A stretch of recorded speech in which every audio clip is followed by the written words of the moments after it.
हिमाचल की सबसे प्रमुख जनजातियों में से एक है गद्दी समुदाय। गद्दी समुदाय के लोग सदियों से धौलाधार और पीर पंजाल पर्वत श्रृंखलाओं में अपनी भेड़ बकरियां चराते आ रहे हैं। भेड़ बकरियां पालने के अलावा ये कुछ हद तक कृषि पे भी निर्भर है। भरमौर गद्दियों का मुख्य क्षेत्र है और इनके एरिया को गदेरन कहा जाता है। ये मुख्यतः रावी और उसकी सहायक नदी बुधल के आसपास के क्षेत्रों में बसते हैं। चंबा के अलावा मंडी और कांगड़ा में भी गद्दियों की काफी जनसंख्या रहती है। जिस पहाड़ को चढ़ना किसी ट्रैकर के लिए once in a lifetime achievement मानी जाती है, वैसे पहाड़ों को चढ़ना गद्दी समुदाय के लोगों की रोजमर्रा की जिंदगी का हिस्सा है। गद्दी समुदाय के लोग सर्दी आने पे अपने भेड़ बकरियों को लेकर ऊंचाई से निचले स्थानों की तरफ प्रवास कर जाते हैं। नच्चे दुड़ुआ बजदे नगाड़े हो, ये प्रसिद्ध लोकगीत भी हमें गद्दी समुदाय से ही मिला है। भरमौर की मणि महेश झील के पास स्थित कैलाश पर्वत पर दुड़ू अर्थात शिव का निवास स्थान या उनकी गद्दी मानी जाती है और यहीं से गद्दी शब्द की उत्पत्ति हुई है। इसके अलावा कुछ हिस्टोरियन मानते हैं कि 8वीं शताब्दी में अजय वर्मन के शासनकाल में गद्दियों ने भरमौर में रहना स्टार्ट किया था।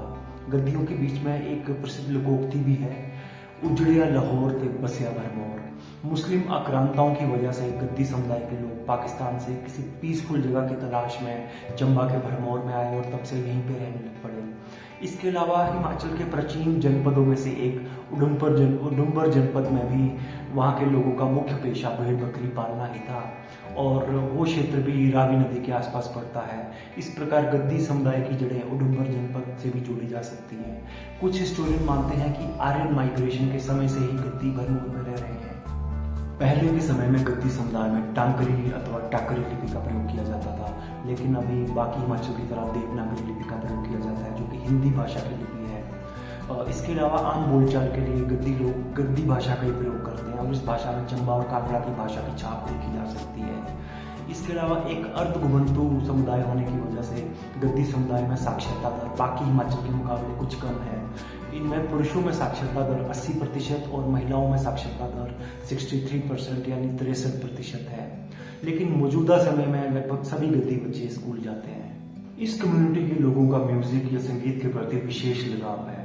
कुंजू चैंचलो नीलमा दुड़ू इत्यादि लोकगीत हमें गद्दी समुदाय से ही मिले हैं। कांगड़ा के प्रसिद्ध शासक संसार चंद और गद्दी युवती नोखों के प्रेम विवाह की कथा में कई लोकगीत और कई लोक कथाएं बनी।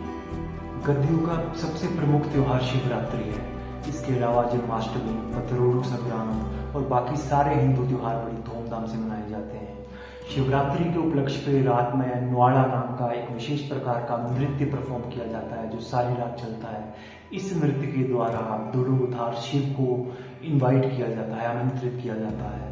गद्दियों के मुख्य मेलों में मिंजर मेला, मणि महेश यात्रा, डल मेला, घन्यारा मेला और होली मेला इत्यादि शामिल है। मेलों के अवसर पर अक्सर झोल और लुगड़ी का सेवन किया जाता है। चोला पजामा और साफा गद्दी पुरुषों के मुख्य परिधान है।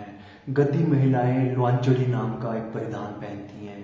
गद्दी पुरुष और महिलाएं दोनों अपनी कमर पे टोरा लपेटती हैं जो कि भेड़ की ऊन से बनी हुई एक 20-25 मीटर लंबी रस्सी होती है। गहनों में गद्दी महिलाएं चिड़ी, झुमका, चंद्रहार, बालू, फुल्ली इत्यादि गहने पहनती हैं।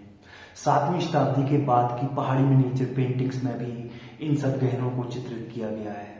इसके अलावा बहुत सारी मॉडर्न पेंटिंग्स में भी गद्दी समुदाय का चित्रण किया गया है।